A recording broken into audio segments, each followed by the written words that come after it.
YTN 라디오 이동희 뉴스 정면승부 4부 시작하겠습니다. 매주 화요일 박장재소하는 시간입니다. 박지훈 변호사, 장윤미 변호사 나왔습니다. 어서 오십시오. 네, 안녕하세요. 윤석열 전 검찰총장 측이 유튜브 열린 공감 TV를 고발했네요. 네, 윤석열 후보 캠프 법률팀입니다. 예. 지난주에 열린 공감 TV의 대표 또 진행자 또 그 강모 기자가 있습니다. 관계자 4명을 주거 침입 또 정보통신망법상의 명예훼손 혐의로 경찰서에 고발을 했고요. 이 사람들이 점을 보러 온다면서 그 양모 검사의 모친을 만났는데 그런 부분이 집을 무단으로 침입한 것이다. 또 그걸 보도한 것은 명예훼손이다라고 한 거고 막 캠프에서 첫 어떤 고발을 나선 그런 사건입니다. 예. 그런데 열린 공감 TV가 사실 인터넷 언론으로 신고가 된 상태이고, 네. 게다가 이 강모 기자 말에 의하면은 만났을 때 본인의 명함을 주면서 네. 직업도 밝혔다.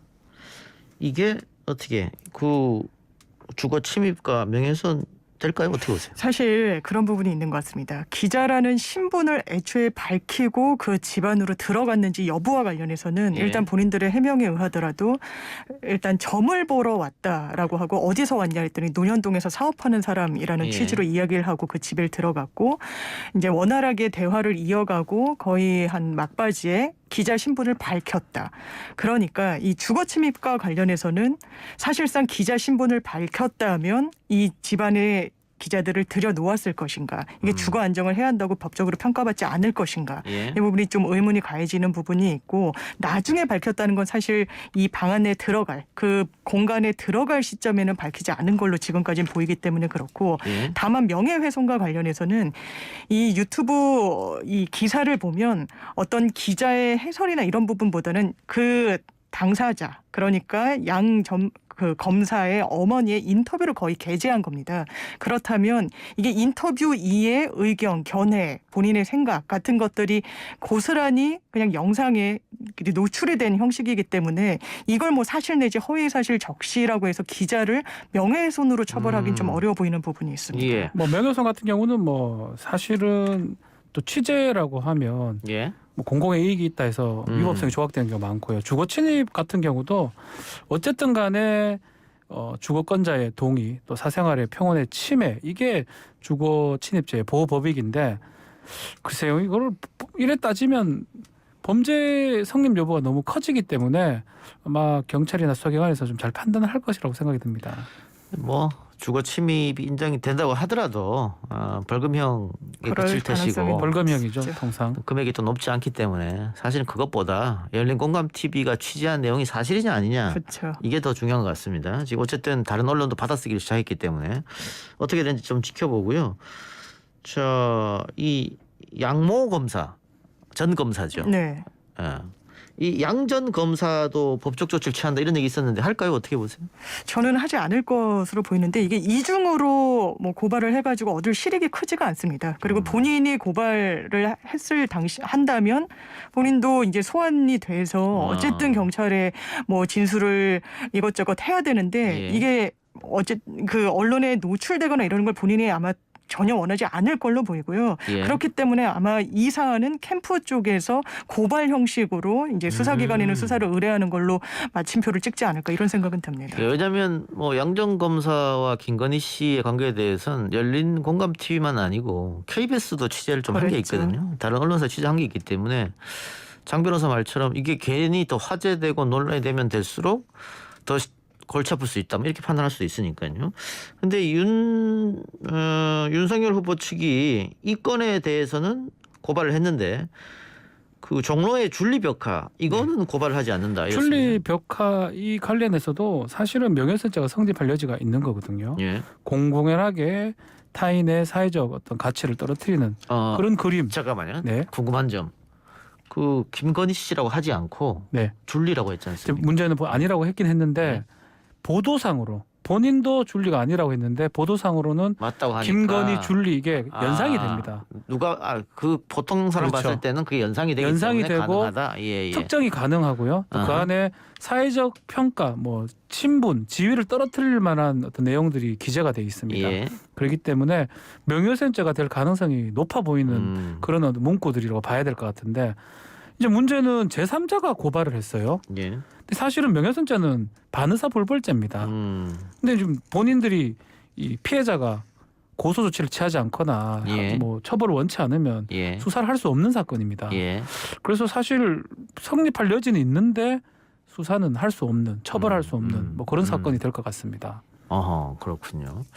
어쨌든 뭐 윤석열 후보 쪽도 마찬가지 같습니다. 아까 장민 변호사 이야기처럼 이것도 고소를 만일 하게 되면 또 네. 시끄러워질 텐데 굉장히 시끄러워지겠죠. 원하지 않을 거예요. 그래서 아마 이거는 고소를 안 할 것 같고 두 분 어땠습니까? 지금 열린공감 TV의 취재 한쪽은 대선 후보 또 대선 후보의 가족 문제니까 당연히 검증 차원에서 이루어져야 한다 이런 이야기가 있고 이거 뭐 검증이라고 말하면서 개인의 사생활 프라이버시 문제를 다 터는 거 이거 어떻게 이 검증일 수 있느냐? 일단은 법에는 없습니다. 대통령은 어디까지 검증이 가능하고 뭐 국회의원 어디까지 검증이 가능하고 장관 어디까지 가능하고 이런 건 정해진 바는 없어요. 다만 대통령은 많이 다르다고 봐야 되겠죠. 대한민국 한 명밖에 없는 사람이고 얼굴이라고 봐야 되고 뭐 그렇기 때문에 그 검증이라든지 폭이 일반 공직자보다는 훨씬 넓다고 봐야 될 것 같고요. 예.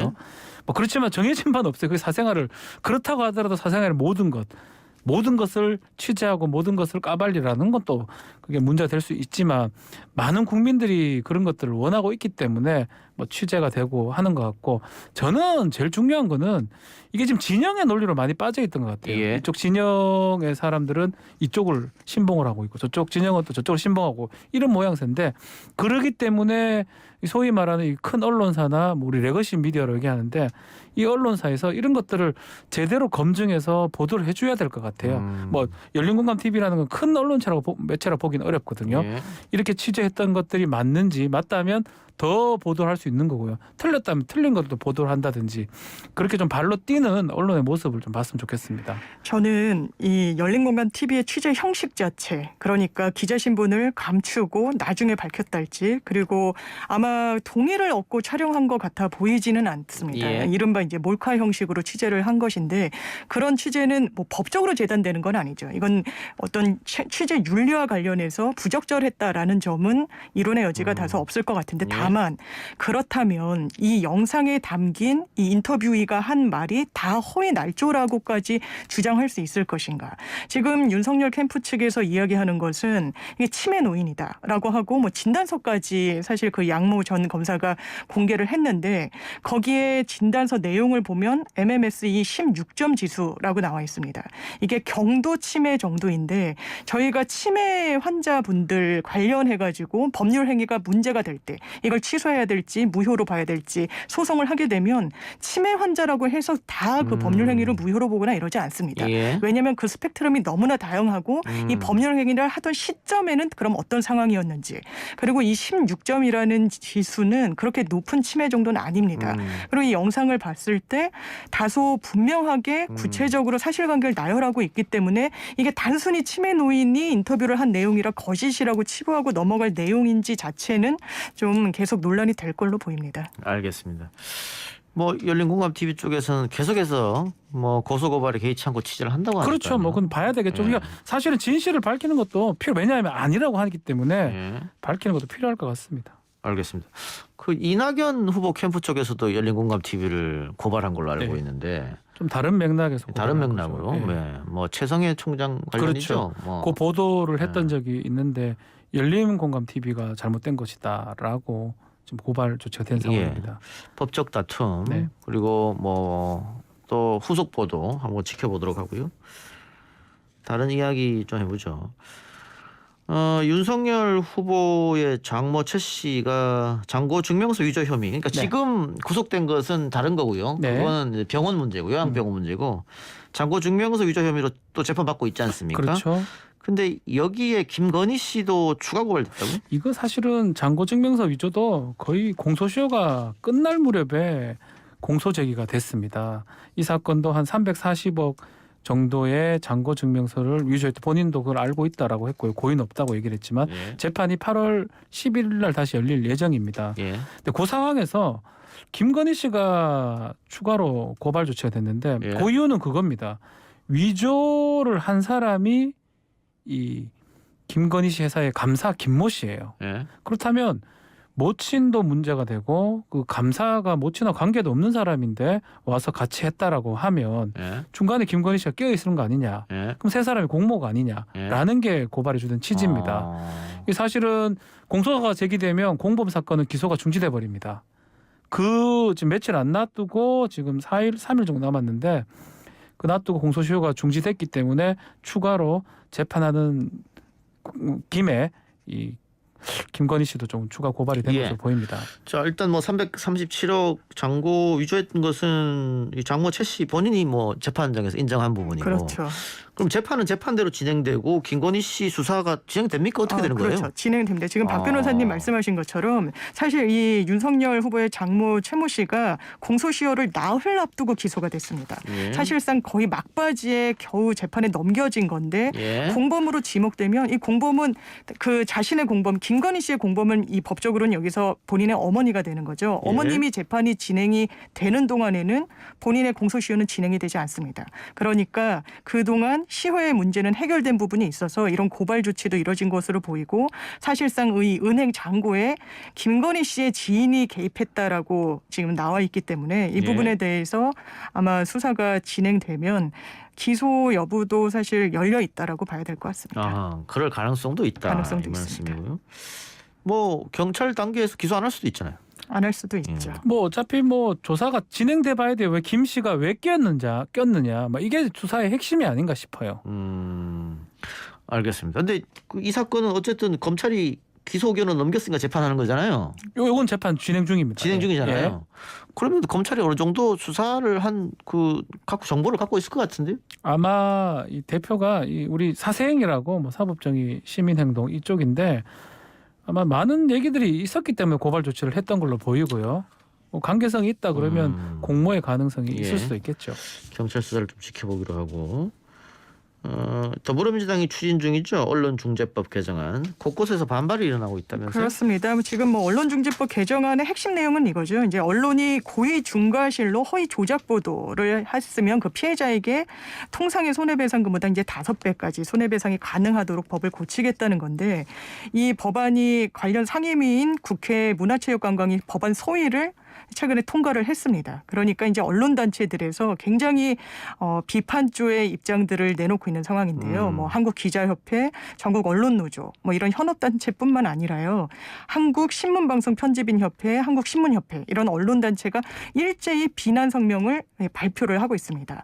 그리고 중견언론인 모임인 관훈클럽, 뭐 관훈클럽 초청 토론회 뭐 이런 것들 많이 보셔서 아실 텐데 예. 여기서도 굉장히 강도 높게 이것은 뭐 알 권리에 대한 심대한 영향을 줄 수 있는 사안이다라고 예. 해서 입장을 내놨고요. 예. 또 대구 지역 언론단체 같은 경우에는 이게 언론 개정이 아니다. 언론중재법 개정이 아니라 언론재갈법이라고 명명해야 될 정도로 언론의 재갈 물리기다라고 날선 반응을 보이고 있습니다. 예. 뭐 야당이나 언론과 언론 단체에서 이 법을 반대하는 것은 이해가 가죠. 이해가죠. 예, 뭐 아마 당연히 그럴 거라고 보여지는데 문체부에서도 우려를 나타냈다. 이건 뭡니까? 자, 문체부에 이제 법안 소위를 하는 과정에서 이 속기록에 따르면 문체부 차관이 이제 이게 질의 대상자가 되는데 예. 지금 핵심 내용이 언론중재법 핵심 내용이 5배 징벌적 손해배상을 물겠다 이거거든요. 요거는 전례가 없다라고 얘기를 했고요. 또 그리고 이 차관이 어떤 또 얘기를 했냐면 하한 같은 것도 사실 두는 게 별로 없다라고 상한만 규정하자라고 예. 또 했습니다. 또 여러 가지 또 매출액을 지금 10,000분의 1로 했는데 원래 하한을 10,000분의 1 언론기관에 상한을 원래 1,000분의 1로 해가지고 이 돈을 좀 더 할 수 있도록 하려고 했는데 이 부분도 지금 좀 삭제를 해서 아마 문체부에서는 뭐 반대하는 취지를 여러 가지 얘기를 좀 했던 걸로 좀 보입니다. 근데 뭐 뭐 민주당에서 그러니까 여당에서 하는 것을 정부에서 반대할 수 있죠. 반대할 수 네. 있는데 전례가 없다. 새롭게 만든 법이니까 전례가 없는 거 네. 아닙니까? 이거는 사실 이 전례가 없다는 게 뭐 영미법 체계 뭐 이러면서 그러니까 미국에서는 징벌적 손해배상이 인정된다는 걸 저희가 많이 알고 있잖아요. 예, 예. 그런데 이게 문헌으로 돼 있지 않아서 입법화된 그 전례가 없다 뭐 이런 취지인 걸로 보여서 사실 징벌적 손해배상 제도를 도입한 나라가 없다라고까지 이야기하는 건 좀 어폐가 있는 것 같습니다. 예. 미국은 무제한 징벌적 손해예요. 예. 언론이고 뭐고 다 있고요. 그 5배가 아니고 1000배, 10,000배도 될 수 있습니다. 네. 예, 그러니까 그 말 자체가 사실은 답은 한 거지만 이 독일법 같이 성문법 국가 얘기를 하는 거고요. 영미법은 불문법 국가예요. 정확하게 규정된 게 없습니다. 그냥 이 답변 자체도 예. 형식적인 답변을 봐야 될 것 같습니다. 예. 그래서 어쨌든 뭐 문체부에서도 그렇고 야당도 그렇고 언론과 언론단체가 비판하고 있습니다만은 그 여론조사를 해보던가 혹은 다른 뭐 기구에서 조사한 거 보면은 한국인들이 언론을 생각하는 건 신뢰도가 굉장히 떨어져 있습니다. 떨어지죠. 그래서 그런지 이 법에 대해서 여론은 찬성이 더 높다고요. 그렇습니다. 이 여론조사를 해봤더니요, 이 법에 찬성하냐라고 물었을 때 56.5% 이제 과반 이상이 찬성한다라고 답변을 했고, 다만 반대한다는 응답자는 35.5%였습니다. 예. 근데 이게 지지 정당별로 상당히 갈리는 그 결과를 보여줬는데요. 예. 민주당 지지층 내에서는 무려 83.1%. 어허. 예, 압도적 다수가 찬성한다고 답변을 예. 했고, 국민의힘 지지층에서는 60.9%가 반대한다고 그랬습니다. 예. 그러니까 이것도 뭐 진보, 보수, 여야 지지에 따라서 굉장히 좀 정치적인 이슈화되고 있는데 예. 이게 개인적으로는 사실 이 방향성은 맞는 부분이 있는 것 같습니다. 최근에 헌재가 이 명예훼손, 사실적시 명예훼손이라는 형사처벌 조항을 두는 게 맞느냐와 관련해서 맞다. 합헌이다라고 결정을 내렸는데 그 근거 중에 하나가 우리나라에서 명예훼손으로 피해를 받는데 사실상 그걸 구제받는 수단이 민사 영역으로 갔을 때 굉장히 소액의 사실상 피해가 회복됐다고 보기 어려운 정도로만 위자료가 지급되고 있다. 이렇게 징벌적 손해배상 제도가 도입되지 않은 상황에서 피해 회복이 어렵기 때문에 이 형사처벌까지 명예훼손에 가해지도록 하는 규정은 남겨둠이 온당하다라는 판시를 했거든요. 그렇기 때문에 저는 이 언론중재법 개정안과 함께 이 사실적시 명예훼손에 대해서 형사처벌화하는 문제도 같이 논의하면 좀 부담이나 이런 부분이 덜하지 않을까 이런 생각이 듭니다. 예. 그렇습니다. 저도 뭐 인터넷 게시판에 제 이름 네. 쳐보면요. 네. 90%는 여기에요. 화가 너무 납니다만 참고 있는데 이게 뭐 그 장 변호사 말처럼 언론이 잘못 오보를 내서 그 사람의 명예가 훼손됐다고 법원에서 인정하더라도 네. 그렇죠. 평균이 300에서 500만 원이니까 그렇습니다. 한 사람은 인생이 망가지는 경우도 생기잖아요. 뭐 실제로 뭐 제가 통계를 좀 정확하게 본 게 아니지만 모 신문사 보수 신문인데 신문사에서 그 5년 정도 손해배상의 한 금액이 1억 8천 정도밖에 안 된다고 하거든요. 1억 8천이면 그냥 오보 내도 그게 효과가 더 큽니다. 5년 객관적으로 봤을 때 5년 내내 예. 다 한 돈이 다 합쳐서 예. 소송 급 받아가지고 물어준 돈이 1억 8천이면 그것을 통해서 어떤 자극적인 기사를 통해서 예. 얻은 수익이 훨씬 크다고 보기 그렇겠죠. 때문에 예. 자본주의 상으로 더 그런 기사를 남발할 가능성이 크겠죠. 크다. 알겠습니다. 다른 주제로 가보죠. 저번 주에 이제 이재용 부회장의 가석방 조건이 채워졌다. 그러면서 가석방 혹은 사면 이야기까지 나오고 있는 실정입니다. 네, 지금 복역률이라고 형기의 60%를 채우면 가석방을 할 수 있다. 법무부 예규를 좀 바꿨습니다. 원래 80%였습니까? 원래는 법상으로 3분의 1이긴 한데요. 예. 원래 실제 65%까지는 해야 기본적으로 심의에 올렸는데 예. 5%를 다운시켰어요. 그래서 좀 해당 상황이 돼버렸어요. 이재용 부회장 같은 경우도. 근데 문제는 강복절 날 이제 가석방이 대대적으로 있을 수 있습니다. 예. 그래서 이 대상자가 될 수가 있기 때문에 또 대상자가 맞냐고 확인해 줄 수 없다고 봤을 때는 대상자인 것 같아요. 제가 봤을 때는. 저도 뭐 아니면 아니라 그러죠. 예, 예.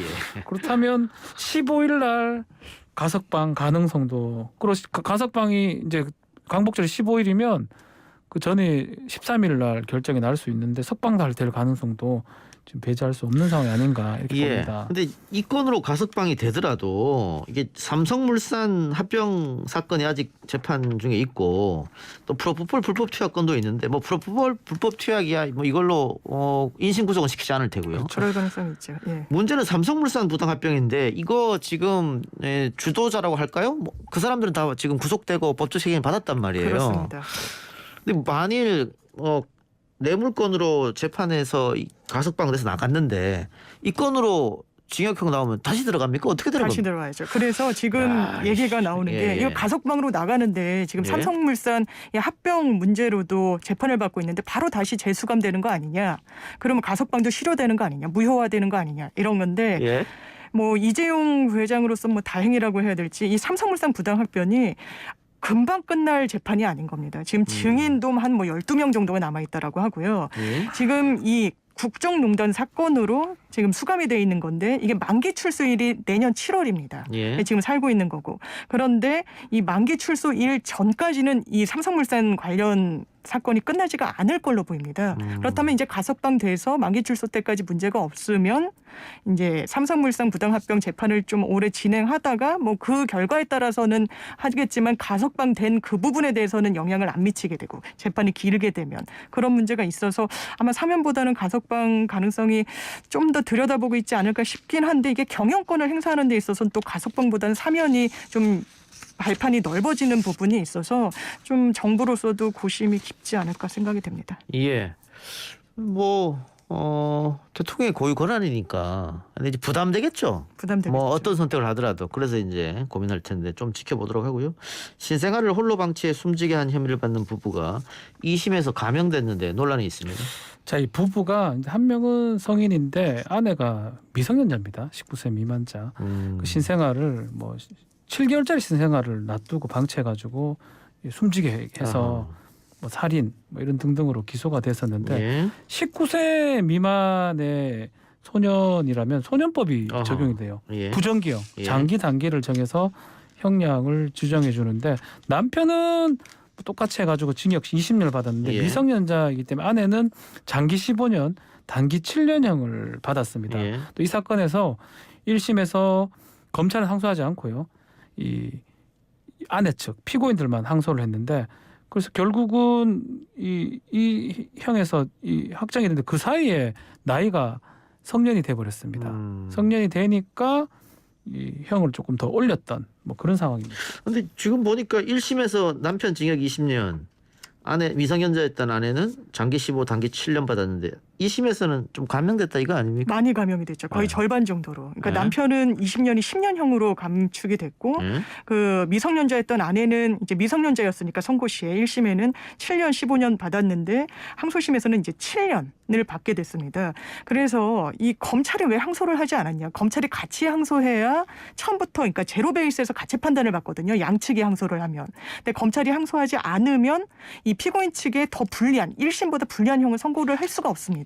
불이익 금지 금지 원칙이라고 해서. 그런데 아마 1심에서 이렇게 20년이라는 중형을 선고한 걸 보면 검찰의 구형량에 거의 동일 내지는 근접하게 1심 법원이 판결한 것 같습니다. 이런 경우에는 검사가 항소하지 않는 경우도 많거든요. 그리고 항소심에서는 이 1심에서 남편과 아내의 양형 차이가 너무 많이 난다는 것을 좀 고려를 한 걸로 보입니다. 사실상 7년에서 15년 사이라면 11년인데 이 중간치가 이 미성년자 아내는 중간치로 따졌을 때는 11년, 남편은 20년. 사실 양 부부가 육아 공동체라고 할 수 있는데 너무나 이 양형에 크게 차이가 나니까 이 부분을 좀 조율한 부분도 있고 법리적으로는 이 의미가 있는 게 이 아내 같은 경우에 단기 7년, 장기 15년을 받았다가 이 대법원 단계에서는 성년이 되지 않았습니까? 예. 그러면 딱 뭐 징역 몇 년 이렇게 선고를 해야 되는데 본인만 이렇게 항소를 해서 판단을 받을 때 7년에서 15년까지 다 내릴 수 있는 게 아니라 중간치인 11년형을 선고할 수 있다라는 게 또 대법원이 종전의 입장에서 좀 달라진 전원합의체 판결로 내린 또 사안입니다. 네, 그래서 최종은 결과가 어떻게 났습니까? 그래서 최종은 10년, 7년입니다. 남편 10년, 아내, 아내 7년. 7년. 그럼 남편 같은 경우에는 절반이 깎였네요. 그렇습니다. 1심에서 20년 받았어요. 예, 아내도 10년으로 대법원에서는 선고가 이루어졌다고 합니다. 예, 처음에는 장기 15년이었는데. 그렇습니다. 근데 지금 혐의를 보니까 육아를 거의 안 했네요. 방치했네요. 살인하고 사체 유기가 되는 거죠. 그러니까 네. 아이가 뭐 계속 울어도 자기들은 그냥 게임하고 술 마시러 다니고 네. 뭐 그랬다는 거잖아요. 상당히 잔혹하고 아주 무책임하다라고 법원은 본 것입니다. 근데 반성의 기미도 없는 게 장례식장 때도 전날 술을 많이 먹어서 네, 못 일어나서 못 갔다. 네. 과음으로 못 갔습니다. 그럼에도 불구하고 10년과 7년. 예, 10년 둘 다 10년 최종적으로는. 받았어요. 예. 최종적으로 두 사람 다 10년. 예. 이게 조금 납득이 가는 일인가 모르겠습니다. 하여튼 이게 무책임한 어른들이라고 이야기할 수밖에 없는 경우인데 이게 참 안타깝네요. 뭐라고 말씀드리기가 좀 그렇습니다. 알겠습니다. 어쨌든 대법원에서 결과는 이렇게 나왔다 전해드리면서 오늘 두 분 말씀을 마무리하겠습니다. 지금까지 박지훈 변호사, 장윤미 변호사와 함께했습니다. 고맙습니다. 네, 감사합니다.